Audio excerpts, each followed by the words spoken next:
instead do it until you run out of questions, and then a little poem at the end called Link's Music. Is there a question at all? I'll start the questions then. How many people in here are in here from, I don't know, some sort of science degree program that's you're going to be a major in the sciences? None. Where?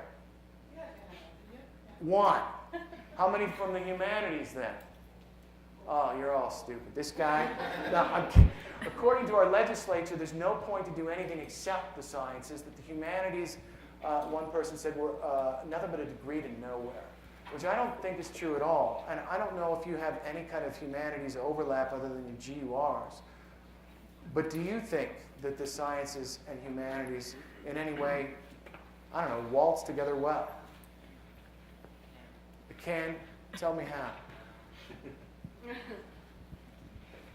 I think more of it is with the behavior of the person, how you think outside the box. It's just like science. You're learning how to think forward, to be able to think outside the rest of other people. Okay, I like that, because this is what I remember about Isaac Asimov saying about, he was a science fiction writer, right, inventor of story rather than discoverer of, scientific facts, truths, whatever. But he said about the sciences that the moment of discovery in the sciences is never, Eureka, I have found it. It takes the kind of person you're talking about, one who is more rounded and therefore more curious, because the call out of discovery in the sciences, according to Asimov, was, that's interesting. And I think that if people are just too regimental, right, I'll fit all of my intellect into squares and we'll call it the periodic table, then you're not going to have that, that's interesting. Instead, you're more likely to just ditch it and redo the test or throw out the possibility that you would discover. And I think that a lot of times attention to music or dance or art or whatever is part of the thing that causes us to stop and say, are there other questions? Anybody undecided? Who's undecided? I'm just going to play the devil's advocate and say, what's wrong with the periodic table? Nothing. It's very shapely. I mean, the flip side is, and I'm a humanities person, like I said, I'm just playing the devil's advocate. Data, these diagrams fit very nicely and into, the goal, I think, to science is to find the right model that accommodates a new set of data. I agree. Right? And there's value in that. Of course. And we wouldn't have light bulbs and microphones. Oh, no, absolutely. It contributes to the world that artists engage with. The periodic table has evolved a little bit, increased, am I right? Yeah. Meaning that rather than say, we already have a grid, we're done, I don't care what you've discovered, we're not going to give it a new name, right? It doesn't belong, doesn't fit. I think that one of the problems that people run into frequently is that they believe that we are standing with already finished whatever. And therefore they don't allow for the possibility that they can add to it. All right, now I know science is always adding to it, all right, but not everybody who looks at science sees it that way. I mean, part of the reason that I think that the stress in I guess, the legislature is focus on STEM, STEM, STEM, STEM, especially with the young ones, and get rid of art, and get rid of phys ed, and get rid of music, and get rid of that, all right? But you can do something fun if you make a Rube Goldberg project, right? Because that's still STEMmy, right? In fact, they're inserting an A and calling it STEAM to bring this back. And that's because of people like... Because you've got to have an acronym. Yeah, Always right. have to have an acronym. Well, there you go, right? I mean, it has to. But it's It people drives like me crazy. Beverly Sorensen, I think, and Doris Eccles. They keep saying, no, we can't do without music. In fact, in the state of Maryland, if a student was accurate, she told me in an argumentative paper that Maryland's test scores in math and science are higher since they increased art and music in their K through 6 curriculum. All right, but I had a point here. I've lost it.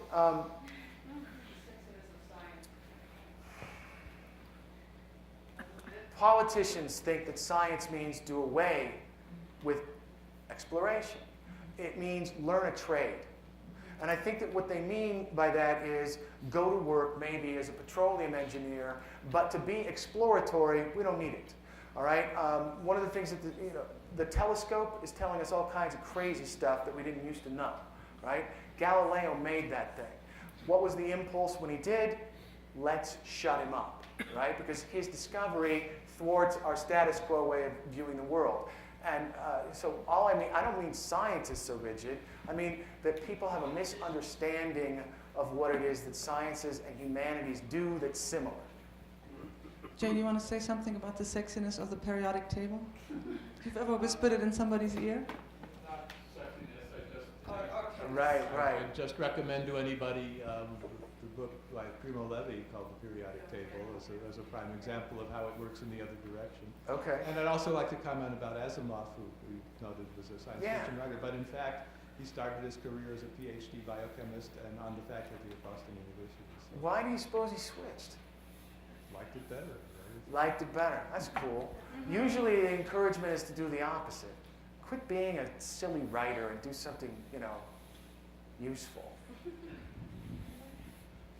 Could you explain to everybody, including the students, what the connection between mythology and science is? Because there's a very strong one, isn't there? Well, mythology started as a sort of way to explain, and science is doing the same thing. It's just doing it in a very different language. And I think that science isn't interested necessarily in creating a narrative story. And they're never going to use, for instance, stand-in animal characters in order to advance their discoveries, right? And make them make credible sense. But one of the things that I'll do is I will listen to, things on the radio in which physicists speak. And while they are capable of making all kinds of astonishing, they can't make it clear. They will try very often, I think, to come up with a metaphor so that it will become accessible and people will want it. But their metaphors suck. What they really need, I think what every physicist needs is like, how sharks have the little remoras? And I'm not saying the physicist gets to be the shark. I want to be the shark. But they need somebody to come along and make it something that we can understand. The part of mythology that's most important, well, there are two. One is to take the extraordinary and make it understandable, ordinary, right? To render into ordinary story that which is beyond comprehension so that we can get it, or be moved, or experience awe, or care. And then the other is to take the ordinary, the everyday, and again, make us understand why that is extraordinary. Because it truly is, right? I mean, most of us don't care. Microwave popcorn happened and I eat it. But there is something going on in this weird box. And none of us tend to ask anything except how much does it cost, how fast does it do it, etc., without really understanding what's at stake. Does that get it at all? Okay. Any other questions? Anybody undecided? So basically, in your own words, mythology is basically them trying to explain why things happen, and Yes. after a time, they sort of gained momentum, gained lives of their own, basically, because of how the people back then were trying to explain things that were happening. Is that right? Well, I would say that that's where, people stand around or sit around a fire and they wonder why. Who are we? Why am I here? Where do I come from? Where am I going? What's the origin of fire? All right. Why is it that there is water everywhere, even inside of rocks? And they'll come up with a story to explain it.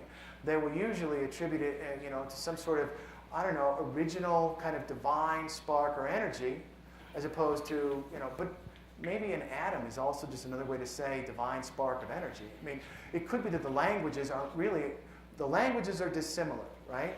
And the means of using language to convey the truth or the understanding or the mystery rendered accessible, maybe it's that's different. Maybe the impulses are not that wrong, right? I just think that when somebody wants to talk to a kid, for instance, about lightning, if you say, well, it has to do with, different temperatures colliding in the sky, well, that's interesting because you said colliding. But the kids don't really care about, the scientific explanation. They would prefer some sort of mythical story, right? I'll give you a for instance. I've got one that's the first line. It's why we have fire. The sky was the sky, and beautiful, but lonely. In its endless heart, what it wanted was a hawk. All right? And then I'm going to explain the rest of the way through this myth why and it will result in fire. And what's the fire for? The fire is there to guide us, to be our comfort, our fury, our desire, and that is not going to appear in a scientific textbook because it's not true, right? And it definitely cannot be verified. But for a lot of us, true is a capital no. It's a lowercase t. Somewhere in the neighborhood of lowercase fact. Whereas truth is something that we can, live our lives by, right? And I think that it's very hard to live your life by only lowercase facts. So kind of like the story of Prometheus in the Greek mythology, right? Well, sure, except I prefer to leave the liver-eating eagle stuff out. I never want to just retread the myths we already have, especially because I don't think that any of you got up today and planned your day around what you've gleaned as a lesson from Prometheus. We don't tend to think about the myths that we already know. But if somebody comes along and puts new words in a myth package, I think that we respond archetypally or through experiential learning as children to that form and that shape. And so the new truth can be received. Maybe, yeah. I can probably talk about that. I guess I'm just kind of confused. Is the purpose of combining humanities with natural sciences, is it to question natural sciences, or is it to put natural sciences in layman's terms? I would say probably the other, right? I mean, I would like very much, without having to go to school specifically in each and every science, to understand what's going on, all right? And somebody has to be that translator.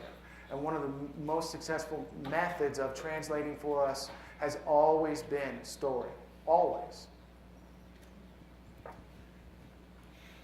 Maybe it's not only a translation device, but also that mythology and myths are still being created might also point to the fact that there's this element of wonder that always remains, right? Between scientific fact that is being uncovered and our imagination. Oh, yeah, I mean, if there's not wonder, if there's not awe, if there's not a sense of, being impressed, then I don't get it. For instance, I learned this. How many comets are in our, neighborhood, I'll call it, right? Earth's neighborhood, Milky Way, galaxy, solar system, how many? A lot. Yeah, a lot, but let's go bigger than that. Let's take a flailing, blindfolded, eyes closed, stab, guess, shot in the dark. How many? Pick a number that sounds impressive to you, double it, and you're still low. 1 trillion. I mean, are you kidding me? And we recently, as humans, not Americans, it was the Europeans who did it, landed a ship on the exact one they wanted to. 1 trillion, and they landed it on one. And by the way, it was traveling 40,000+ miles an hour. Now, look, we'll celebrate a dunk every day as if that's neat, as if no one's done that. Where's the victory lap on SportsCenter for that?